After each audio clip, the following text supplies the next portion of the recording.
મુક્તક એટલે મુક્તકનો અર્થ થાય મોતીના દાણા. અને સંસ્કૃતમાં મુક્તક લખાતા તો શોકની જેમ લખાતા. એટલે બે પંક્તિના હોય એને પણ આપણે ક્યારેક મુક્તક કહીએ છીએ. તમે જોયું છે ત્યાં બે પંક્તિ હોય. હિન્દીમાં બે પંક્તિના મુક્તક પણ કહે છે.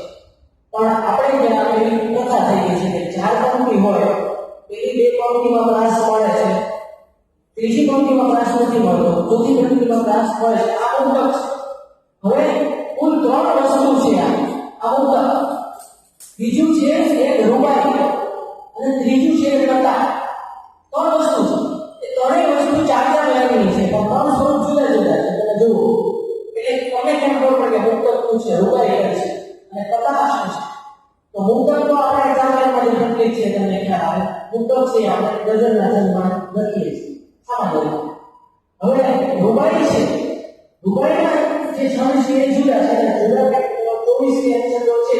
એ 24 છંદોમાં રૂબાઈ હોય તો વળી પાછો આપણને પ્રશ્ન થાય કે લખી એ આપણા પર ખબર નથી પડવાનું કે આ રૂબાઈ છે એ ગઝલના છંદમાં લખી છે કે રૂબાઈના છંદમાં લખી છે. પણ તો શું કામ એને પણ એ માટે 24 અલગ આપી દીધા?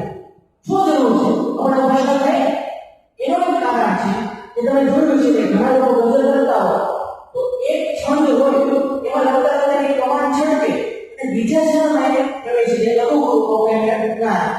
હવે એને માટે વ્યવસ્થામાં કરવામાં આવી અનુજમાં શાસ્ત્રમાં કે ચાર અલગ અલગ છંદમાં તમે ચાર પંક્તિ લખો સરખા જેવા છંદ એમાં તો પણ તમે ચાર પંક્તિ રજૂ કરી શકો. એમાં રૂબાઈની વ્યવસ્થા કરવામાં આવે. હું ટૂંકમાં આવું છું. બરાબર છે. આ રૂબાઈ છે. આ રૂબાઈનું કેમિકલ લોજિક છે. ત્રીજી વસ્તુ છે કથા. પણ યાર એ પણ સાંભળ્યું છે કે ગોતું છે કથા સુનાવવા.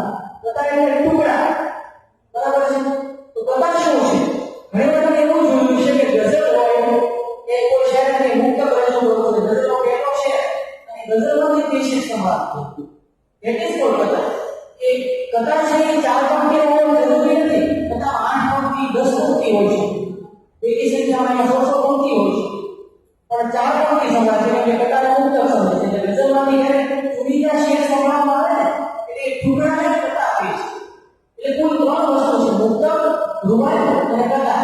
એ ત્રણેયનું શાસ્ત્ર આ રીતે જુદું છે. આ ટૂંકમાં આપણે સમય